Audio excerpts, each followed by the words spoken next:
The International Criminal Tribunal for the former Yugoslavia, Court of Bosnia and Herzegovina, and other national and international courts have decisively contributed to the knowledge about what happened during the conflict in Bosnia and Herzegovina in the early 90s, and more specifically about the crimes that have taken place.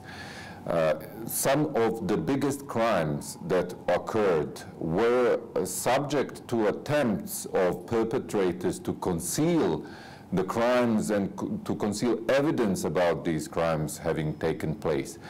In the investigations of primarily International Criminal Tribunal for the former Yugoslavia in The Hague, facts based on forensic evidence, on documents of army and police units that have actually committed these crimes, countless eyewitness statements, witness statements, expert witness statements, and most importantly, statements of people who have taken part in these crimes have been submitted in cases before the ICTJ. They have contributed to a historical record without writing a historical record. And this is very important to emphasize. Very often, those opposing the work of these institutions have claimed that they have no right to write history of Bosnia or the region.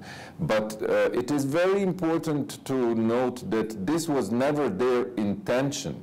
Courts do not write history, but the facts established as part of these proceedings, which are tested to the standard of beyond reasonable doubt, do contribute to a historical record. Concretely, in Bosnia and Herzegovina, we would not know today what has actually taken place, for instance, in Srebrenica, where genocide was committed when some 8,000 men and boys were killed and then their remains buried and reburied. But in one of the largest investigations to take place since Second World War in Europe, elements of what has taken place, who was part of it, how did it actually play out, what was the hierarchy of the units that have committed these crimes, emerged from the cases before the ICTJ.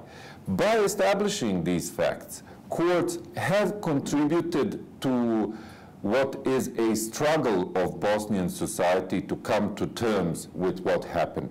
There are many attempts at the moment to deny or revise history about what has taken place for political and other reasons. But the facts established in these courts stand the test of time because of the manner in which they were established and the high international standards of proof that were employed. And maybe if not today, when still there are those intent on trying to write alternative history of recent past, but certainly in a situation where Bosnian society is ready to face what happened and ready to achieve reckoning for what happened, these facts established by national and international courts will be crucial to that process.